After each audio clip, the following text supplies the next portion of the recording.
ఈరోజు గచ్చిబౌలి భూములన్నీ లక్షల కోట్లు. విశాఖపట్నం స్టీల్ ప్లాంట్ ని ఎలాగైతే 33 ఎకరాల్లో 19,000 ఎకరాల మిగిలింది. ఎకరం నువ్వు 50 కోట్లు వేసుకో, 400 ఎకరాలు 2.5 లక్షల కోట్లు.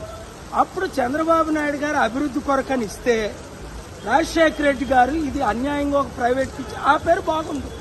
యూనివర్సిటీ భూముల మీద ఎందుకు పడ్డాడు ఈ రేవంత్ రెడ్డిని రాహుల్ గాంధీ? అరే నువ్వు యూత్ కి న్యాయం చేస్తానన్నావు, మంచి చేస్తానన్నావు, ఉద్యోగాలు ఇవ్వట్లేదు, అభివృద్ధి చేయట్లేదు. సరికదా స్టూడెంట్ భూములు ఉద్యోగులకి ఇవ్వకుండా, స్టూడెంట్లకి ఇవ్వకుండా, ఫ్యూచర్ లేకుండా నువ్వు చేస్తుంది ఏంటి?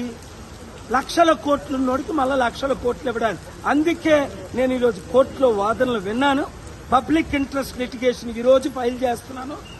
వచ్చే థర్స్డే మధ్యాహ్నం 2:15కి నా వాదనలు వినిపిస్తాను. ఈ భూములను కాపాడుతాం. తెలంగాణ మిత్రుల స్టూడెంట్స్, ఈ దొంగల నమ్మకండి, ఈ గజ దొంగల నమ్మకండి. మన భూములు మనం కాపాడుకుందాం.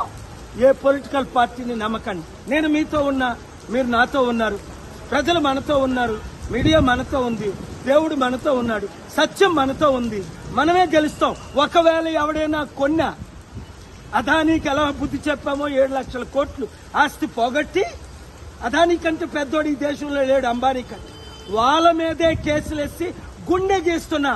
అమ్ముతుంది మోదీ అయితే, కొంటుంది అదానీ అయితే, మా భూములు నువ్వెవడరా అమ్మడానికి, కొనడానికి వాడెవడరా? కమాన్ కబడదా. We will not spare anybody.